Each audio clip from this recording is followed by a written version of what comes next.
स्वागत है आपका अपने YouTube चैनल दीपक स्ट्रिक में। आज के इस वीडियो में हम 20 क्वेश्चंस का सेट लाए हैं जो हमारा पहला प्रैक्टिस सेट होगा, जिसमें हम सैनिक स्कूल एंट्रेंस एग्ज़ाम के लिए अलग अलग टाइप के क्वेश्चंस जो एग्ज़ाम पॉइंट ऑफ व्यू से इम्पॉर्टेंट है उन सारे क्वेश्चंस को बनाने का तरीका समझेंगे और एकदम इजी मेथड से उसको सॉल्व करेंगे। तो बढ़ते हम लोग पहले क्वेश्चन से और एक से एक करके पूरे 20 क्वेश्चन को सॉल्व करना हम लोग सीखेंगे। तो फर्स्ट क्वेश्चन को अगर देखें तो पहले क्वेश्चन में a man purchase old music system क्या करता है, तो ओल्ड म्यूजिक सिस्टम को क्या करता है, परचेज करता है।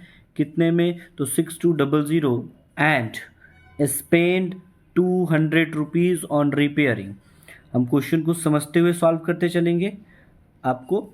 अब देखें तो सीपी का वैल्यू मतलब कॉस्ट प्राइस का वैल्यू आपको दे रखा है 6200 रुपीज़ और इस पे रिपेयरिंग पे खर्चा आ रहा है 200 रुपये का।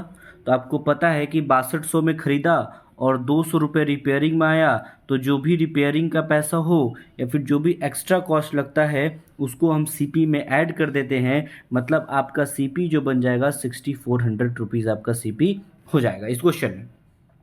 Then sold it for rupees और उसको सेल कर देता है कितने में जी, तो 6850 रुपीज़ में उसको सेल कर देता है। तो ख़रीदा 6400 रुपये में यानी 6400 और बेच रहा है 6850। तो आपको पता है कि कम में ख़रीद के अगर सीपी जो हो वो लेस देन एसपी हो तो हमेशा क्या होता है, प्रॉफिट बनता है। तो प्रॉफिट क्या होता है, एसपी माइनस सीपी। तो होगा ए 6850 से माइनस कर दो 6400 को, आपका आंसर आ जाएगा 450 रुपीज़ का प्रॉफिट। जहाँ पे दिखेगा आप उसको सही करेंगे, यानी आपका ऑप्शन नंबर 1 सही हो गया। समझ गए होंगे। चलिए दूसरा क्वेश्चन सॉल्व करें। दूसरे क्वेश्चन में क्वेश्चन नंबर 2 को सॉल्व करें। क्वेश्चन नंबर 2 में कहते हैं प्रदीप को 2400 रुपया मिलता है उनकी माता जी के द्वारा ऑन हिज बर्थडे। तो कितना पैसा मिला, तो 2400 रुपीज़। अगर अब आप देखें तो 2400 रुपीज़ प्रदीप को मिला। उन्होंने क्या किया, ही शर्ट खरीदा कितने का, तो 820 रुपये का शर्ट लिया। कितने का, तो 820 का शर्ट लिया। स्वीट्स फॉर 300 और 300 रुपये का स्वीट लिया। फिर आगे बढ़े तो कहता है चॉकलेट लिया 300 रुपये का, केक लिया 500 रुपये का। फिर कहा क्या कि वह बुक खरीदता है, मनी लेफ्ट विथ हिम, जो पैसा उसका बच रहा है उसका क्या खरीद रहा है, वो बुक। अगर हम सबका सम करें, इन चारों का सम करें, तो ये चारों पे उन्होंने खर्च कितना करा उसका पैसा निकल जाएगा। अगर आप चारों को सम करेंगे तो 820 में 300 ऐड करो, 300 में 300 प्लस 500 ऐड करेंगे तो आपका आएगा 1920, मतलब 1920 रुपीज़ उन्होंने शर्ट खरीदने में, स्वीट खरीदने में, चॉकलेट खरीदने में और केक खरीदने में लगा दिया। तो रिमेनिंग बचा कितना, तो 2400 में 1920 खर्च कर दिया तो आपका बच क्या रहा है जी, 480 रुपया यहाँ पे रह गया। ये आया 480 कैसे, इसको इससे माइनस कर देंगे, जो रिमेनिंग बचा ये 480 रुपया। अब पूछता है what percentage of total money did he spend on buying the book. तो बुक पे उसका परसेंटेज बताया, तो परसेंटेज किसका, तो बुक पे। तो आप लिखेंगे बुक पे खर्चा 480। अब भाई टोटल कितना है 2400 इंटू 100। आप इसको सॉल्व करेंगे तो 00 से 00 और 24 दूना 48, यानी आपका 20%, यानी ऑप्शन नंबर 2 आपका करेक्ट हो जाएगा। परसेंटेज का फार्मूला होता है जिसके बारे में पूछे और नीचे बाई टोटल इंटू 100 आपका परसेंटेज बन जाएगा। बढ़ते हैं क्वेश्चन नंबर 3 की तरफ। क्वेश्चन नंबर 3 में कहता है identify the set of composite number whose HCF is 1। ऐसे दो कंपोजिट नंबर का सेट बताओ जिसका एचसीएफ क्या हो, 1 हो। आपको सबसे पहले कंपोजिट नंबर पता होना चाहिए कंपोजिट नंबर होता क्या है। तो कंपोजिट नंबर किसको कहते हैं, ऐसे नंबर जिसके मोर देन 2 फैक्टर हो, मोर देन 2 फैक्टर उसको क्या कहते हैं, कंपोजिट नंबर कहते हैं। ठीक है, तो आपका देखेंगे तो ऑप्शन नंबर 4 तो कंपोजिट होगा नहीं, थर्ड तो होगा नहीं, फोर्थ में देखें तो 9 कंपोजिट नंबर है लेकिन 3 जो है वो प्राइम नंबर है, तो ये भी नहीं होगा। यानी आपका अगर 9 और 10 का देखें तो 9 भी कंपोजिट नंबर है और 10 भी कंपोजिट नंबर है, क्योंकि इसके मोर देन 2 फैक्टर है। और 9 और 10 का HCF निकालोगे 9 और 10 का, तो आपका HCF 1 आएगा, यानी ऑप्शन नंबर 1 आपका सही बनेगा। क्वेश्चन नंबर 3 सॉल्व कर लिए। क्वेश्चन नंबर 4 को देखें तो क्वेश्चन नंबर 4 में क्या कहता है, the perimeter of triangle is 18। Perimeter का आप समझते हो, जो भी बाउंड्री रहता है उसका सबका सम, और ट्राइंगल का पेरीमीटर होता क्या है, तो ट्राइंगल का पेरीमीटर क्या बनता है, सम ऑफ ऑल 3 साइड्स, मतलब पहला साइड, दूसरा साइड, तीसरा साइड। इसको A मानो, इसको B मानो, इसको C मानो, तो ABC का value A plus B plus C का वैल्यू 18 दे रखा है। कहता है if the sides are the ratio 3:2:1। अब देखिए 18 क्या दे रखा है, तीनों का सम, तो 3 2 5 1 6। अगर रेशियो में बताएं तो 6 की वैल्यू कितनी है, 18, तो 1 की वैल्यू कितनी होगी, 3। आपसे पूछ रहा है the length of greatest side, greatest कौन है, रेशियो 3 वाला, तो 6 का वैल्यू 18 है, 1 का वैल्यू 3 है, तो ग्रेटेस्ट साइड 3 है, तो 3 का रेशियो कितना बनेगा, यानी 9 जो होगा वो आपका करेक्ट आंसर, यानी ऑप्शन नंबर 3 आपका सही बनेगा।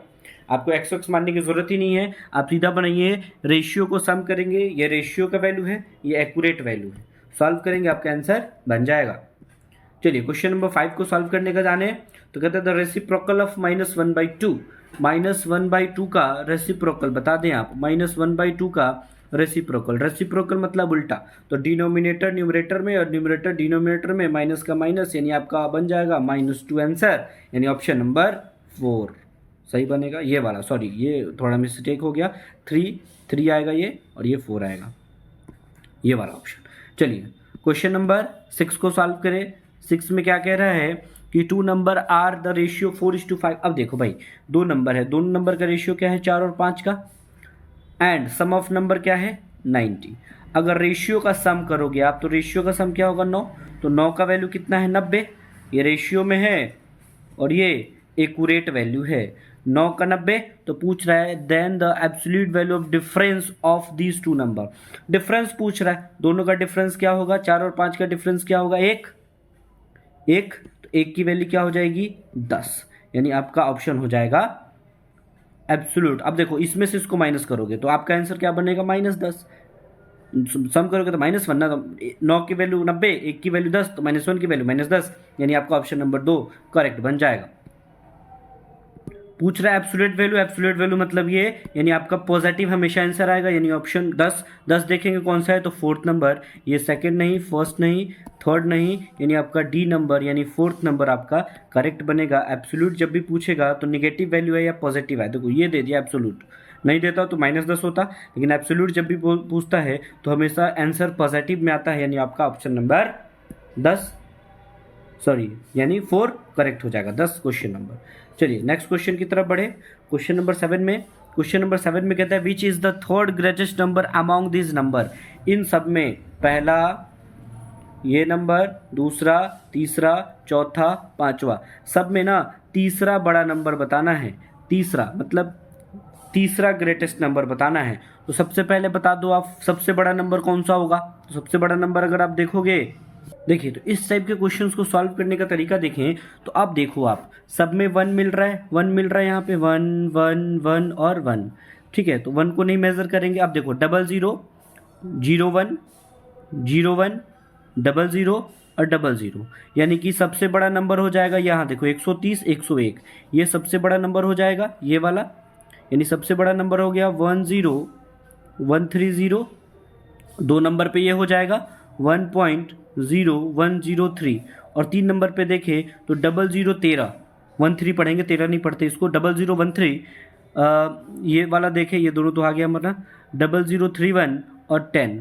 यानी 10 31 और 13 में तीसरा कौन सा हो जाएगा, यानी ये ऑप्शन जहाँ दिखेगा वही आपका आंसर हो जाएगा, यानी ऑप्शन नंबर डी आपका करेक्ट बनेगा। क्वेश्चन नंबर 8 को सॉल्व करें तो कहता है the simplest ratio of 20 minute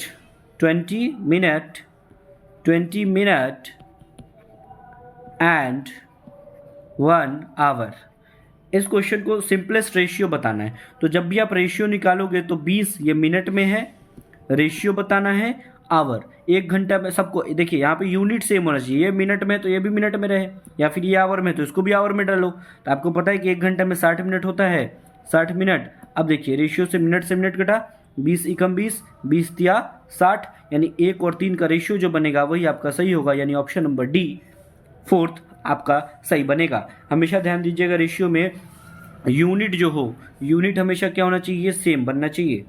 बढ़ते क्वेश्चन नंबर 9 को देखें तो कहता है if two adjacent side, adjacent का मतलब अगर आप समझोगे तो एडजेसेंट का मतलब ही होता है अगल बगल में, मतलब एक दूसरे के बगल में, ऑफ पैरेललोग्राम। अब सबसे पहले चीज़ को समझे कि पैरेललोग्राम होता क्या है, ठीक है। तो पैरेललोग्राम कैसे कहते किसको है, तो ऐसा फिगर देखो, रेक्टेंगल से ही पैरेललोग्राम बनता है। रेक्टेंगल में होता क्या है, ये आपका रेक्टेंगल बना, एंगल जो होंगे वो 90 डिग्री का एंगल बनेगा, ये लेंथ होगा, ये ब्रेथ होगा, स्क्वायर जैसा बन गया, लेकिन आप समझ जाइएगा। ये एंगल जो बनेगा वो 90 डिग्री का बनेगा।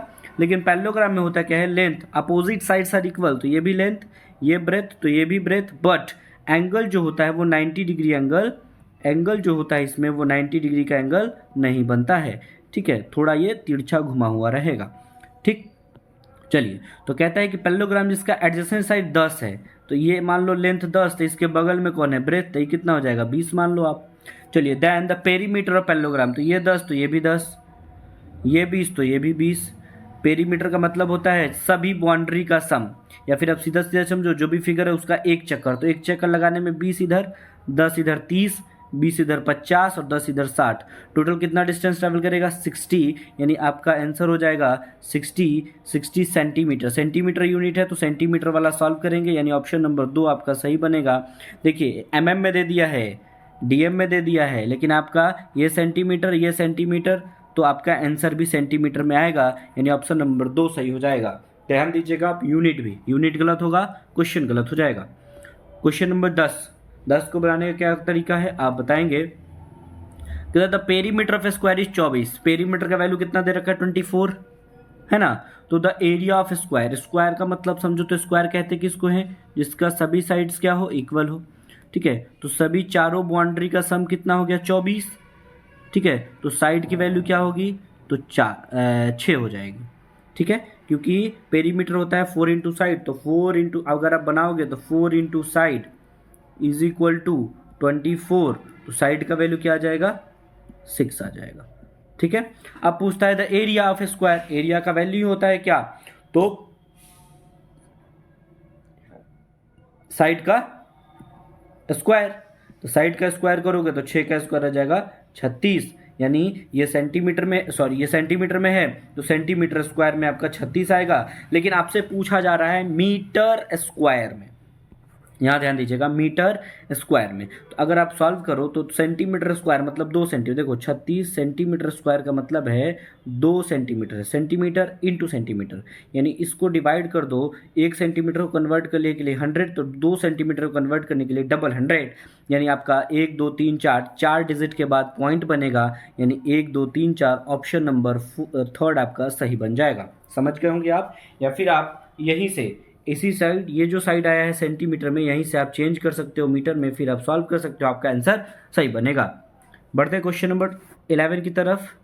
आपसे पूछा जा रहा है twice the complementary angle of 45 degree is, मतलब कंप्लीमेंट्री डिग्री 45 का ट्वाइस क्या बनेगा, एंगल कितना है 45 डिग्री, इसका ट्वाइस कितना बनेगा 90, आपका ऑप्शन हो जाएगा कौन, तो ऑप्शन नंबर 2 करेक्ट आंसर। इसमें कुछ था ही नहीं क्वेश्चन में 11 नंबर में। कंप्लीमेंट्री का मतलब होता है किन्हीं दो एंगल का सम जो होना चाहिए वो 90 के बराबर होना चाहिए, तो वो एंगल क्या कहलाता है, कंप्लीमेंट्री एंगल, ठीक है। अगर हम रिवीजन करें सप्लीमेंट्री का, तो सप्लीमेंट्री में होता क्या है कि किन्हीं दो एंगल का सम जो होगा वो 180 डिग्री होगा, तो वो क्या कहलाएगा, सप्लीमेंट्री एंगल, ठीक है। कंप्लीमेंट्री और सप्लीमेंट्री ध्यान रहेगा आपको। अब आप देखें तो इसको याद करने का तरीका भी हम साथ साथ ध्यान दें कि सी और एस, अल्फ़ाबेट में सबसे पहले क्या आता है, सी, और उसके बाद क्या आता है, एस, ठीक है। तो नंबर्स में अगर अल्फ़ाबेट की बात करें तो अल्फ़ाबेट में पहले सी बाद में एस, और नंबर में पहले 90 और बाद में 80। यानी आपको यहाँ से ध्यान रहेगा कि कंप्लीमेंट्री पूछेगा मतलब छोटा सी से स्टार्ट हो रहा है तो छोटा वाला वैल्यू 90 और एस से स्टार्ट होगा तो बड़ा वाला वैल्यू 180। ये याद करने का एक तरीका बन जाएगा। 11 नंबर क्वेश्चन में कुछ था नहीं, इसीलिए हमने थोड़ा और कंप्लीमेंट्री और सप्लीमेंट्री को समझा दिया। चलिए अब नेक्स्ट क्वेश्चन को देखें। तो नेक्स्ट क्वेश्चन कहता है प्रदीप जो है 3 दर्जन अंडे लेता है। कितने दर्जन भाई? 3 दर्जन। तो वो क्या कर रहा है? खरीद रहा है, मतलब सीपी की वैल्यू है कितने दर्जन? 3 दर्जन। एक दर्जन का कॉस्ट है 24 रुपया, तो 3 दर्जन का आप कॉस्ट निकाल लेंगे, 24 या 72 रुपया, यानी 72 रुपीज़ में उन्होंने खरीदा। Sold them at profit of 50%। उसको प्रॉफिट कितना हो रहा है? 50% का। 50% का मतलब ये आप समझते हो आधा, 1/2, तो 72 का आधा प्रॉफिट हो गया, मतलब उसको प्रॉफिट कितना होगा? 36 का। समझ गए होंगे आप? या फिर 72 का 50% निकाल दो तुम यहाँ पे 72 का 50% निकालो, 1/2 यानी 36 का यहाँ 2 हो जाएगा, 2 से 36 बार में मतलब 36 का प्रॉफिट हुआ होगा। तो सेल कितने में करेगा? सेल कितने में करेगा जी? तो 72 और 36 ऐड करोगे तो 6 2 8, 108 रुपये में। तो कितना सेल कर रहा है? 3 दर्जन। 3 दर्जन मतलब 36 को सेल किया 108 रुपया, यानी 36 एग को 3 दर्जन का मतलब 12 या 36 एग को सेल किया 108 रुपया में। तो 3 एग को कितने में करेगा? इक्वेशन सॉल्व करने सबको आता है। आप यहाँ से क्या करो, 108 में 36 से डिवाइड इंटू 3 कर दोगे, आपका आंसर बन जाएगा। करो तो 1 12 बार में 12 9 108, यानी आपका ऑप्शन नंबर 2 बन जाएगा। यानी वह 24 रुपये दर्जन खरीदा, यानी 2 रुपये। 24 रुपये दर्जन का मतलब एक का प्राइस 2 रुपये, 2 रुपये से खरीद रहा है और 3 रुपये से बेच रहा है, उसको 50% का प्रॉफिट यहीं से बन जाएगा। आप इसको डायरेक्ट भी सॉल्व कर सकते थे।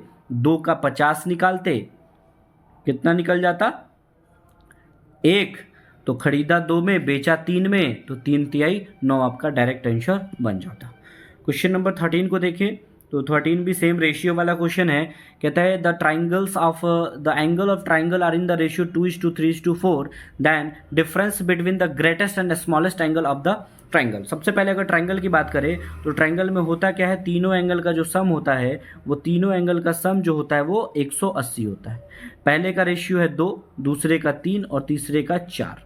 अब सबको सम करो तो 2 में 3 ऐड करो, 5 4 9, 9 रेशियो का वैल्यू कितना बन जाएगा? 180। तो 1 का वैल्यू कितना बनेगा? तो 20 आप कह देंगे। यानी ये वाला एंगल कितना होगा? निकालने की जरूरत नहीं। अब देखो, अब पूछ रहा है क्या डिफरेंस स्मॉलेस्ट एंड लार्जेस्ट, तो बड़ा वाला 4, छोटा वाला 2, दोनों का डिफरेंस कितना है? 2। तो 1 का वैल्यू 20 है तो 2 का वैल्यू कितना होगा? 40। यानी ऑप्शन नंबर आपका 4th सही हो जाएगा। ठीक है। अगर ये सब नहीं समझ में आए तो आप एक बार बेसिक अच्छे तरीके से पढ़िए। पूरा वीडियो हम आपके इसी यूट्यूब चैनल्स में अपलोड कर देंगे जिसका नाम है दीपक्स ट्रिक, जिसमें हम सभी क्वेश्चन को एकदम बेसिक तरीके से समझाएंगे ताकि आपको समझ में आए। ये प्रैक्टिस के लिए है। प्रैक्टिस में है क्या? आप कितनी जल्दी क्वेश्चंस को कितना समझ के प्रैक्टिस करते हो, वो आपके लिए इंपॉर्टेंट है। अभी भी आप समझ सकते हैं, कह रहा है 3 2 5 4 9, 9 का वैल्यू 180 है। डिफरेंस पूछ रहा है तो डिफरेंस क्यों नहीं निकाले? तो डिफरेंस बड़ा वाला 4 है, छोटा वाला 2 है, दोनों का डिफरेंस आएगा 2, तो 1 का वैल्यू 20 तो 2 का वैल्यू 40, यानी ऑप्शन नंबर 4 आपका सही बनेगा। क्वेश्चन नंबर 14 को सॉल्व करें तो कहता है the average of 4 number, average का क्वेश्चन आ गया। Average of 4 number is 25। अब देखो, एक तरफ लिखो आप एवरेज, एक तरफ आप क्या लिखो? एवरेज, एक तरफ लिखो नंबर और एक तरफ लिखो टोटल सम। Total sum. आपको अगर एवरेज का फार्मूला पता है तो एवरेज का फार्मूला क्या होता है? Average is equal to total sum of number, जो भी टोटल नंबर का सम है वो ऊपर, बाई नंबर ऑफ टर्म नीचे। यानी अगर सम निकालना है तो इन दोनों से क्या करोगे? मल्टीप्लाई। अब एवरेज दे रखा है 25, ठीक है, और नंबर्स कितने हैं? 4, तो टोटल सम कितना हो जाएगा चारों नंबर का? 100। जिसमें अगर आप देखें तो पहला नंबर 20 है, दूसरा नंबर 27 है, तीसरा नंबर 28 है, तो चौथा नंबर पूछा जा रहा है।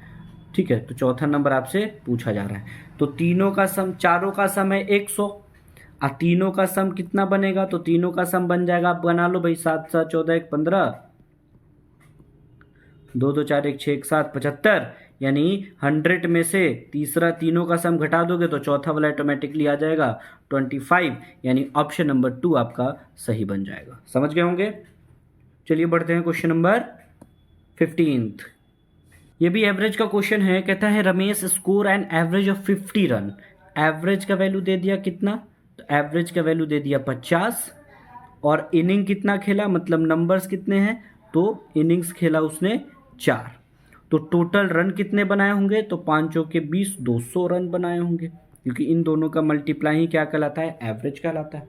यानी टोटल सम ऑफ स्कोर कितने किए? 200। फिफ्थ इनिंग खेला उसने, ठीक है। तो पांचवें इनिंग में वो 0 पे आउट हो गया, मतलब पांचवें इनिंग तक भी उसका एवरेज कितना बना? 50 का ही। तो what is average after fifth inning? तो अब बताइए, तो टोटल स्कोर कितना किया? 200। अभी भी पांचवें इनिंग में भी, तो एवरेज का क्या फॉर्मूला होता है? Total sum by total number. तो टोटल सम 200 ही रन है उसके, अब इनिंग कितनी हो गई? 5, तो आपका एवरेज हो जाएगा 5 चौके 20, यानी 40 का आपका एवरेज बन जाएगा। यानी पहले 50 का एवरेज था, अब आपका एवरेज कितने का बन जाएगा? 40 का। यानी ये आपका थर्ड नंबर, आप इसको नंबरिंग कर लेना, 1 नंबर, 2 नंबर, 3 नंबर, आपका 40 आंसर हो जाएगा। समझ गए होंगे। क्वेश्चन नंबर 16 में क्या कहता है? इन अ क्लास ऑफ 41 स्टूडेंट, किसी क्लास में कितने स्टूडेंट थे? 41 स्टूडेंट थे। अब क्या कहता है? 1 स्टूडेंट वॉज अब्सेंट। अब जो अब्सेंट हो गया उसको तो काउंट ही नहीं करना क्लास में, मतलब तो अब क्लास में कितने बच्चे हो गए जी? 40 बच्चे हो गए। चलिए, अब क्या कहता है? 25% द 1 वॉज अब्सेंट, ठीक है। तो बच्चे कितने? रिमेनिंग बच गए 40, रिमेनिंग लिख दो 40 बच्चे। कहता है 25% of the remaining student are fail to the do homework. अब 40 के ना 25% बच्चे जो हैं वो होमवर्क करके नहीं है, मतलब फेल हो गए। अब अगर आप समझोगे तो 25% का वैल्यू क्या होता है? तो परसेंट को फ्रैक्शन में बदलना हो तो क्या करोगे? 25 गुने फ्रैक्शन का मतलब 1/100, यानी ये वैल्यू हो जाएगा 1/4। 40 का 1/4 कितना होगा? तो आप कह दोगे 10, या फिर 40 का 25% निकाल दो, आपका 10 आ जाएगा। यानी 10 जो बच्चे हैं वो क्या हो गए? फेल हो गए। क्या हो गए? फेल हो गए, ठीक है। How many student did their homework? तो कितने बच्चों ने होमवर्क किया? तो आप बता दोगे 30 बच्चों ने किया, यानी ऑप्शन नंबर थर्ड आपका सही हो जाएगा, ठीक है। अगर परसेंटेज पूछेगा तो 25% नहीं किया था, किया कितना था? 75%, यानी 75% इसका कितना होगा? तब भी 30 ही होगा। Next question, question number 17। Question number 17 में कह रहा है, अब हम सॉल्व करते हैं क्वेश्चन नंबर 17 को। Question number 17 time and work का क्वेश्चन है। इस क्वेश्चन में क्या कहता है? प्रदीप और दिलीप दोनों मिलके किसी काम को 10 दिन में करते हैं। देखिए, तो प्रदीप और दिलीप दोनों मिलके किसी काम को 10 दिन में करते हैं। यहाँ पे आप डेज लिख दे, देखिएगा एकदम शानदार तरीके से क्वेश्चन सॉल्व करना सिखाएंगे। फिर कहता है दिलीप जो अकेला है, दिलीप जो है वो अकेला उसी काम को 12 दिन में करते हैं। काम हमारा सेम है। अगर इस क्वेश्चन को अगर आप सॉल्व करेंगे तो आप क्या देखेंगे कि डेज का एलसीएम निकालो। क्या निकालो? डेज का एलसीएम, वही हमारा क्या आएगा? टोटल वर्क बनेगा। डेज का एलसीएम टोटल वर्क निकलता है, तो 10 और 12 का अगर आप एलसीएम लेंगे तो आपका एलसीएम क्या आएगा? आपका एलसीएम आएगा 60, जो कि आपका टोटल वर्क बनेगा। अब आप देखें 60 काम करने के लिए 10 दिन का समय लेता है, तो उसकी इफ़िशिएंसी का मतलब डेली कितना काम करता है। तो आप 60 को 10 से डिवाइड करोगे तो डेली 6 काम करेगा, 10 दिन में 60 काम कर लेगा, ठीक है। अगर दिलीप का निकाले तो इसकी इफ़िशिएंसी क्या आएगी? 5। अगर आप देखें तो दिलीप की अकेले की इफ़िशिएंसी 5 है, और प्रदीप और दिलीप का इफ़िशिएंसी मिला के 6 है, ठीक है। तो दिलीप का 5 हो गया, तो प्रदीप का अगर निकालना हो तो उसकी इफ़िशिएंसी 1 बनेगी, यानी इन दोनों का माइनस करेंगे, प्रदीप का इफ़िशिएंसी बन जाएगा 1, ठीक है। प्रदीप से काम कराना है, कितना काम कराना है? 60, किस इफ़िशिएंसी से? 1, यानी आपका आ जाएगा 60 डेज, यानी ऑप्शन नंबर 4 सही बनेगा। तो दीपाली कितने दिन में काम, दीपाली कर रही है 12, और प्रदीप और दीपाली मिलके 10, तो आपका सिर्फ प्रदीप का आ जाएगा कितना 60, यानी ऑप्शन नंबर 4 सही हो जाएगा। बढ़ते क्वेश्चन नंबर 18th क्वेश्चन में क्या कहता है कि if 4 kg of sugar costing ₹20 पर kg, क्या किया 4 kg शुगर 4 kg लिया, किस रेट से, तो 20 रुपया पर kg, 20 रुपया पर kg, तो उसको टोटल कितना पैसा देना पड़ेगा 80 रुपये, ठीक है। 1 kg का 20 रुपया तो 4 kg का 80 रुपया। And 3 kg of salt, 3 kg क्या ले रहा है सॉल्ट, किस रेट से, तो 6 रुपया पर kg से, तो सॉल्ट का कितना पड़ गया, इसको शुगर लिख लो, इसको सॉल्ट लिख लो, तो सॉल्ट का कॉस्ट क्या पड़ेगा 18 रुपये का, ठीक है। तो पूछ रहा है the average cost of the mix पर kg, तो अब बताइए टोटल कॉस्ट कितना पड़ गया 98 का, और टोटल क्वांटिटी कितनी हो गई 7 kg का।